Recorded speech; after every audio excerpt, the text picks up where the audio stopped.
Gold medal वाली बहू। सपना के पिता एक गरीब किसान थे।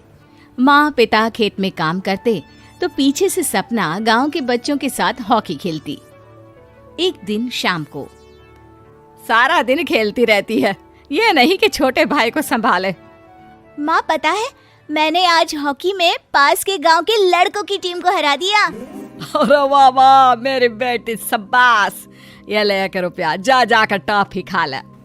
सपना खुशी से पिता के गले लग जाती है और बाहर चली जाती है। अरे तुम इसको बिगाड़ रहे हो, मैं ना इसकी शादी ही करा दूंगी।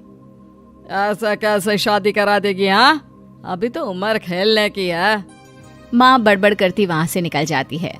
लेकिन शाम को उन लोगों के घर कुछ लोग आते हैं। अरे राम सुखिया, जरा ये तो बतलाओ, सपना के बारे में क्या सोचा है?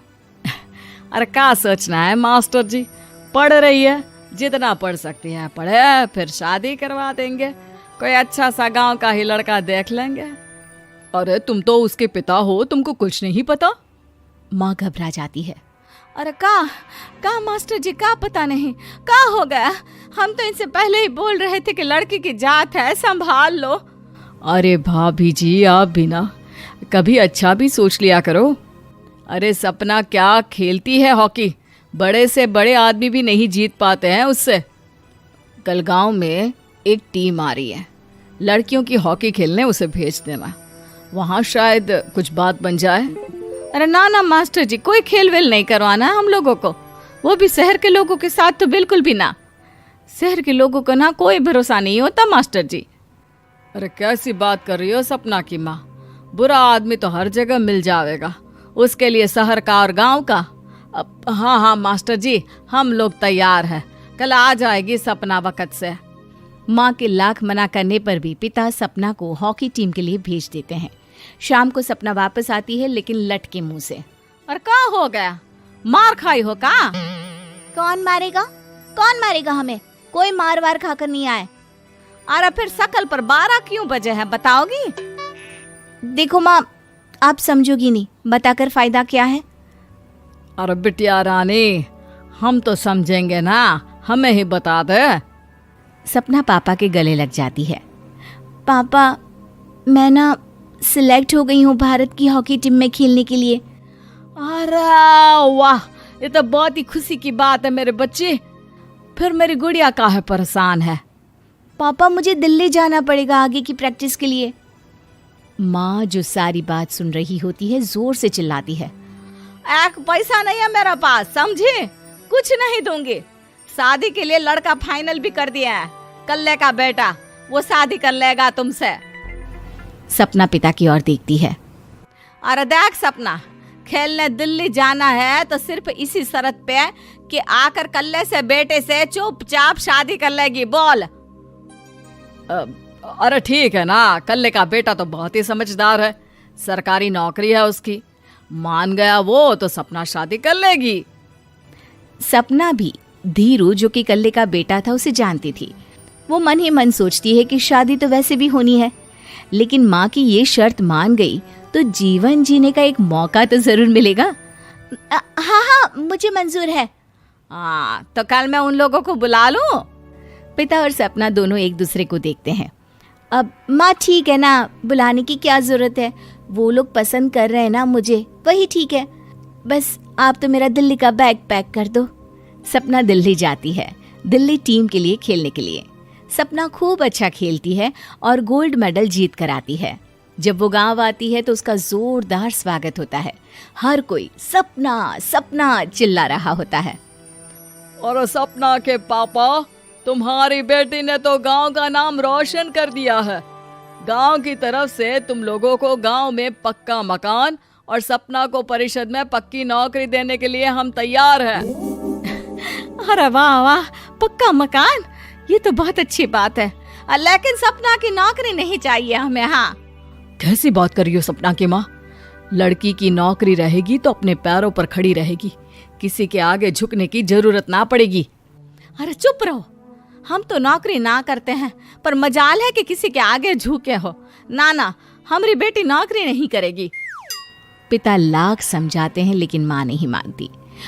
और फिर वो दिन भी आ जाता है जब सपना को अपने कहे अनुसार लड़के से शादी भी करनी पड़ती है। ससुराल में। ए बहू, तू रोज रोज सुबह कहाँ जाती है? घर का सारा काम निपटा कर कहाँ भागती है? माँ का घर तो पास ही है, वहीं निकल जाती है क्या? नहीं माँ जी, मैं हॉकी खेलने जाती हूँ, मुझे खेलना पसंद है। खेलना पसंद है?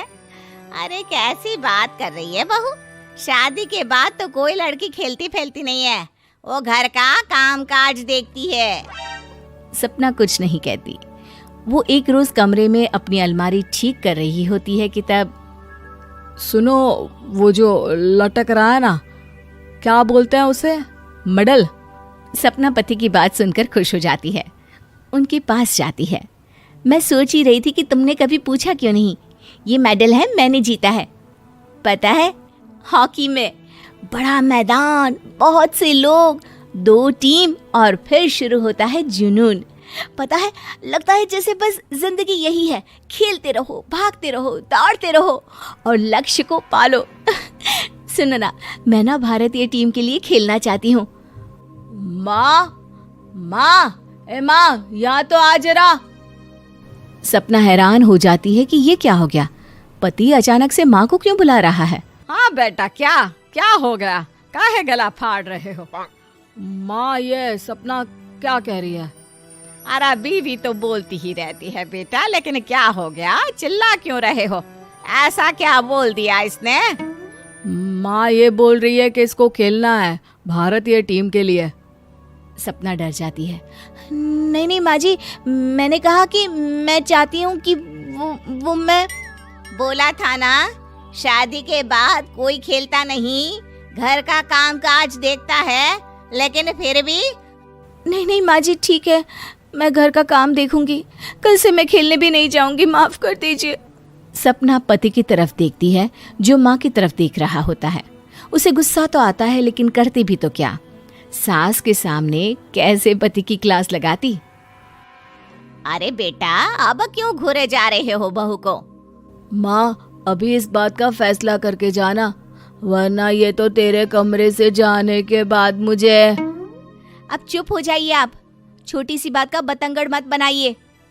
छोटी सी बात? बहू, ये कोई छोटी बात नहीं है। जो लड़की दिल्ली के लिए गोल्ड मेडल ला सकती है, वो देश के लिए भी तो गोल्ड ला सकती है ना। हम लोगों को किसी चीज की कमी नहीं है बहू, घर का काम तो कोई भी कर लेगा, लेकिन देश का नाम रोशन करने के लिए सपना चाहिए। जा बहू, तेरी ट्रेनिंग का सारा इंतजाम तेरे पति ने कर दिया है, जा खेल और देश का नाम रोशन कर।